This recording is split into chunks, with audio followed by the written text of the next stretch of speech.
Hello and welcome back. I couldn't quite fit the last bit of information in the previous video, so I'll just go over that now. For a Poisson distribution, if you're given the mean, we can calculate the variance and standard deviation directly from that. It's not a very hard calculation.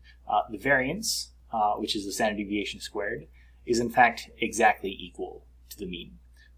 So because everything is spread out in such a way, the mean and the variance are actually the same thing, which means that the standard deviation is just going to be the square root of the mean. So in our first example in the last video, we had 73 frogs in 118 meter by meter squares, which meant that there was an average of 0.6186 frogs per square meter, which means that our standard deviation, which is just going to be the square root of this, is going to be 0.7865, which, just to write down the math, is the square root of 0.18. If I can write 0.6186. So this is the standard deviation. And again, in the second example, we looked at how many tornadoes there were per year in Montana, which there were 413 tornadoes over a 65-year period. So that's an average of 6.35 tornadoes a year. And the standard deviation is just going to be the square root of this, which is approximately 2.52. And again, the standard deviation as opposed to the mean, we have a fairly good understanding of what essentially averages are, what the mean is. The standard deviation is how spread apart the data is. So even though there's on average 6.35 tornadoes per year, the data is going to be spread out according to this number. So this is how spread apart the data is. One final thing, just to mention very briefly, is criteria for something to be a Poisson distribution. And again, these are just things that we would need to check. This is not what I had talked about before, but I'll go through this right now. So in order for something to be a Poisson distribution, we have to be counting the number of occurrences of an event over an interval. So again, this is not in a certain number of trials like a binomial distribution. This is across some interval or area. The occurrences must be random. I think this is obvious. The occurrences must be independent. So one occurrence must not affect another occurrence. So say maybe this means that our frog example isn't as close to a Poisson distribution as we would hope, because maybe if there's a frog somewhere, maybe it attracts more frogs to the area. So the probability of finding a frog is affected by there being a frog nearby. And the occurrences must be uniformly distributed, meaning that they have to be spread out pretty evenly. And this is something that, again, this is just a rough criterion.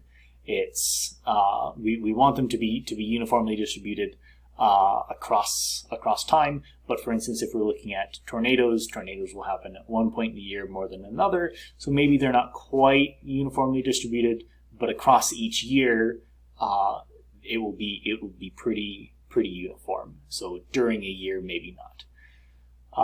So these are just things to keep in mind when we're looking at Poisson distributions. Poisson, by the way, is the name of a French mathematician.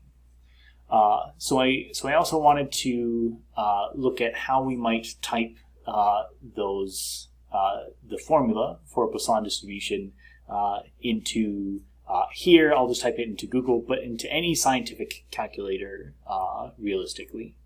So the general formula was the mean raised to the x power times e raised to the minus mean, and then everything was divided by x factorial. And once we have this, we can then start to substitute things in. So for instance, in our first example, our mean was 73 frogs spread out over 118 squares. So I can replace the mean with 73 divided by 118. And if we wanted to know the probability that there were exactly 0 frogs in each area, in each little square, we can replace this with a 0. So again, we have 73 118ths raised to the 0 power times e raised to the negative mean, and that's negative 73 over 118. And we're going to divide everything by 0 factorial. And what we'll come up with is the answer that I had before, about a little over 53%. If we wanted to then check to see how likely is it that there are 2 frogs in an area, we can simply change x. And when we do this, we see, oh, now there's only 10%. It's only we only expect 10% of the squares to have 2 frogs, exactly 2 frogs in them. So this formula is a little bit tedious to type out.